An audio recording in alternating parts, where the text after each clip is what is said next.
Guys, I'm so nervous. Okay. All right. Honestly, as nervous as I am, I'm equally or more excited to be officially making my first YouTube video. It's something I've always wanted to do, but I just really haven't had the courage or the confidence to do it. And you know what? Today's the day I'm making this video. I'm sharing it on all social media platforms, and I'm just gonna pray to God that I don't delete it. I'm confident in this content. I just feel like I'm going to be talking about something that's so important in today's society, in our communities, my community, especially being an African American female. I think there's a lot of things that we don't talk to each other about and don't really open up about. And, I'm willing to do that. And, my goal is to use YouTube as my platform to make a difference and to kind of, open up for conversation and let's talk about certain things. All right, so a little background, a little background into my life. The last 2 years, I graduated from school. I got hired right out of grad and started working full time for a small engineering firm. I was traveling all the time. I was living great. I was working a part-time job as well, so I was keeping myself very busy.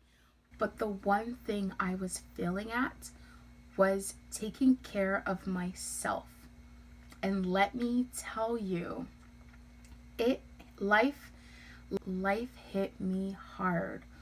Over the stretch of 10 months, I had lost two friends and my grandfather, and through working full time and part time and traveling, I didn't sit down and really take the time to figure out how these things really affected me until it was too late. There literally just came a day when I just didn't want to do anything anymore. I was completely, inactive. I shut down. My personality was off, and I literally had to convince myself to get out of bed in the morning. So, I was going through a depression, 100%. And what I want to do is use this video to talk about the 5 step process I took myself through to becoming the best version of myself.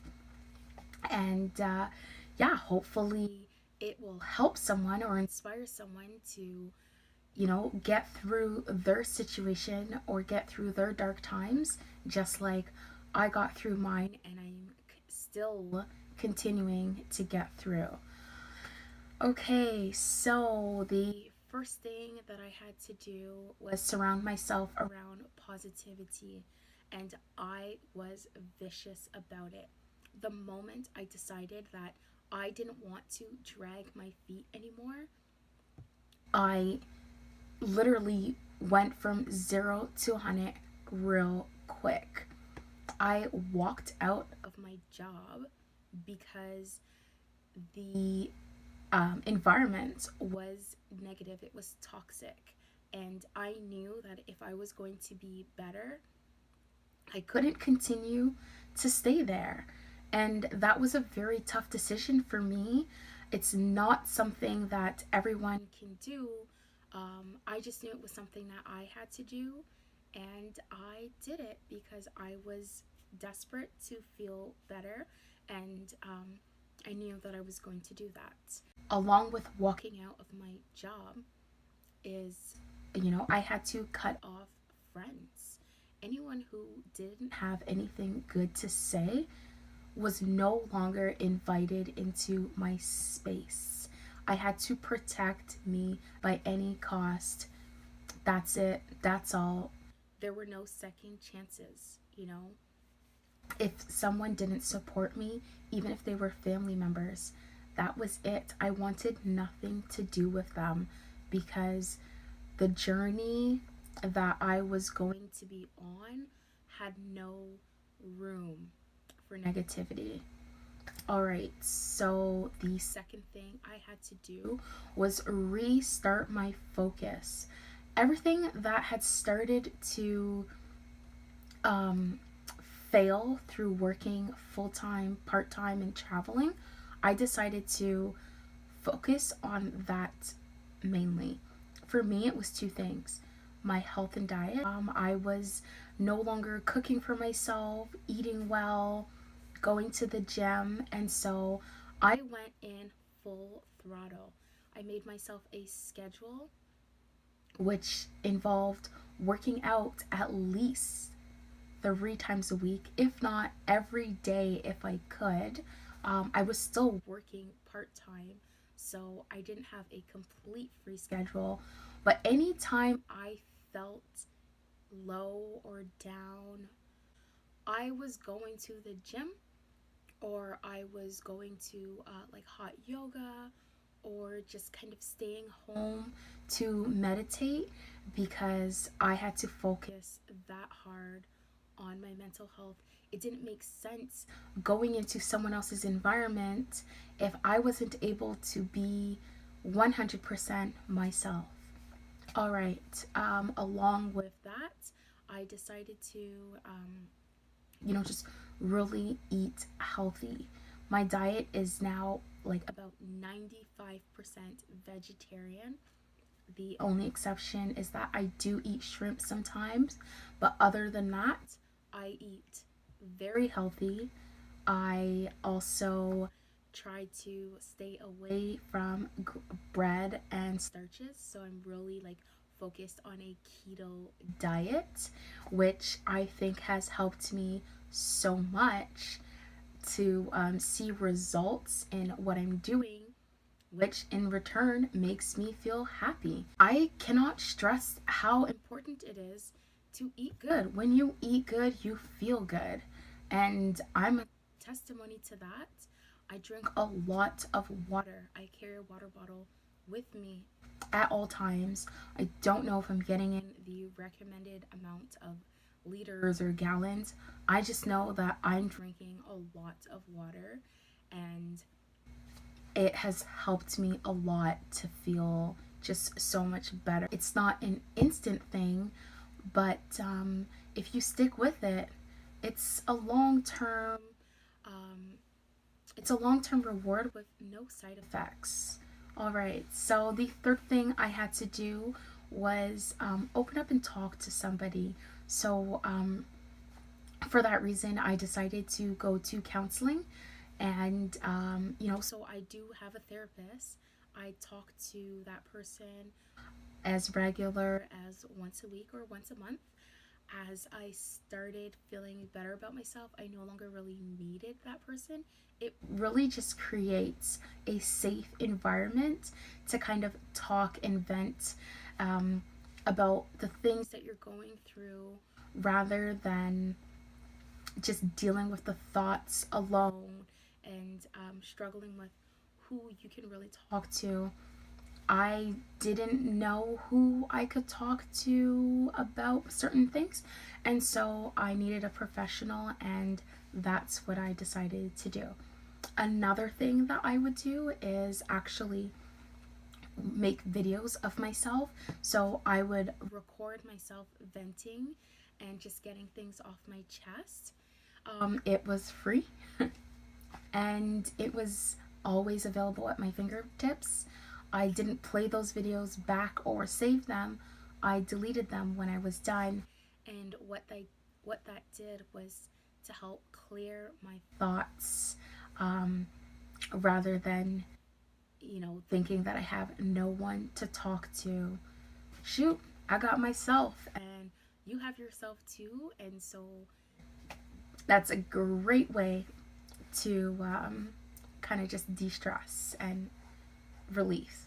Next thing that I did was I decided to spend more time with myself.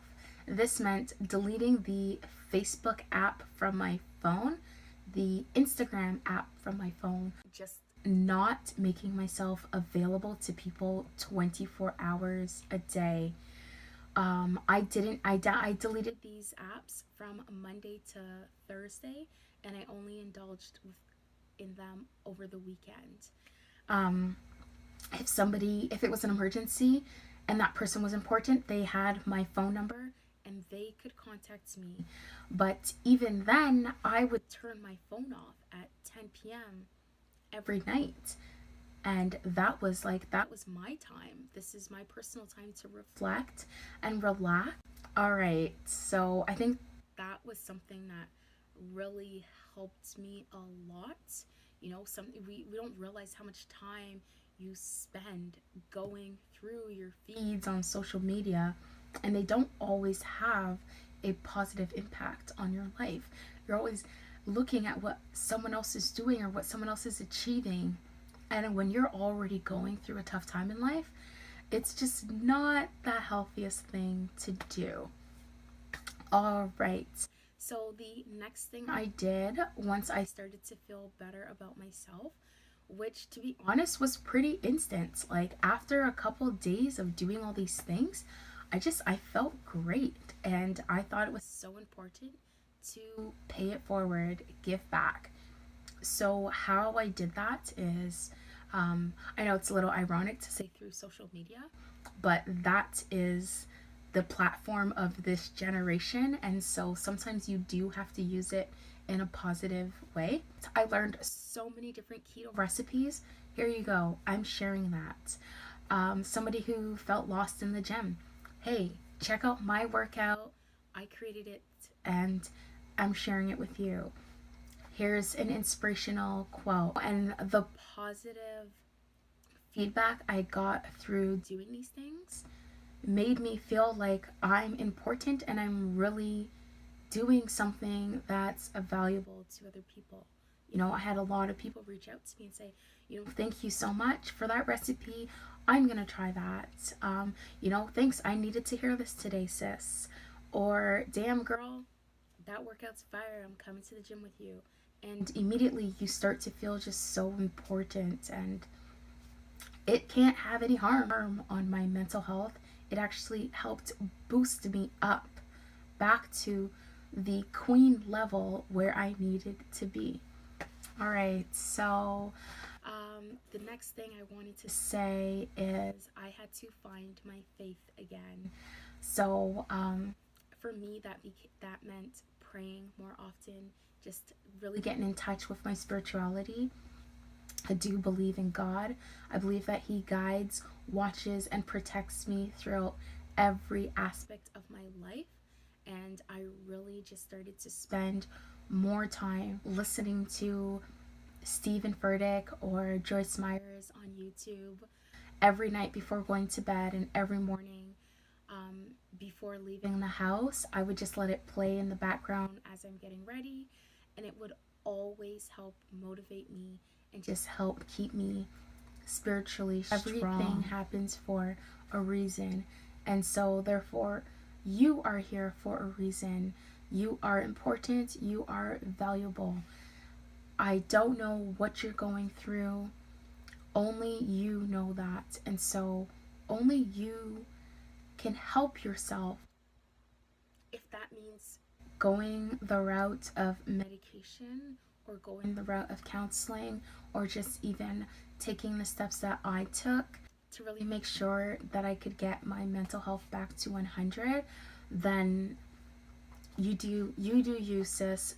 Do what works for you.